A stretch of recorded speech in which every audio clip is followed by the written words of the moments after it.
C'est pour sa journée portes ouvertes que le président de la société MTB Recycling, Jean-Philippe Fusier, a présenté à un groupe d'une 60aine de personnes constitué en partie de représentants de la communauté de communes Les Balmes Dauphinoises, l'activité de son entreprise et les projets à venir. Et puis les lignes de cuivre qui, je vous disais, qui font un petit peu de bruit et qui tournent. Donc aujourd'hui, en fait, on souhaitait ouvrir nos portes à nos voisins, aux habitants des villages alentours et puis aux élus de la région. Communiquer sur notre métier, expliquer ce que l'on faisait et montrer ce que c'était que le recyclage. Déjà numéro 1 français du broyage de câbles et leader dans la conception de broyeurs sur mesure, c'est dans un contexte économique difficile que la société MTB Recycling fait le choix d'investir plusieurs millions d'euros pour développer son activité avec comme objectif l'ingénierie de ligne et de solutions complètes et devenir recycleur multiproduits.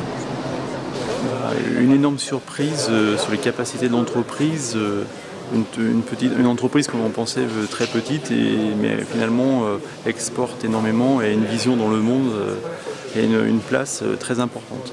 Le recyclage chez MTB va aller encore plus loin qu'il ne va aujourd'hui, c'est-à-dire qu'aujourd'hui on s'arrête à une certaine étape du tri des matières qui sont issues du broyage et des déchets que vous recevez sur le site, et qu'à terme il va arriver à séparer encore plus ces matières-là pour obtenir un taux de valorisation qui sera compatible avec ce qui se fera demain. Compte tenu de la crise, je trouve que c'est assez remarquable, puisque ça veut dire qu'on a quand même affaire à des gens dynamiques qui ont quand même beaucoup de matières grises, puisque apparemment ils font des machines qui sont les seules au monde à faire. MTB, c'est quand même reconnu dans le monde entier maintenant, donc c'est quand même, pour Trep, c'est quand même valorisant et on peut que se féliciter d'avoir une entreprise comme ça sur notre secteur. C'est une entreprise où il y a des hommes et des femmes de grande qualité qui depuis des années font développer cette entreprise.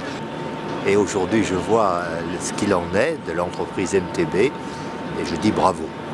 Il nous faudrait beaucoup de chefs d'entreprise comme eux pour la France, pour l'économie, pour l'industrie française, parce qu'ils sont exemplaires.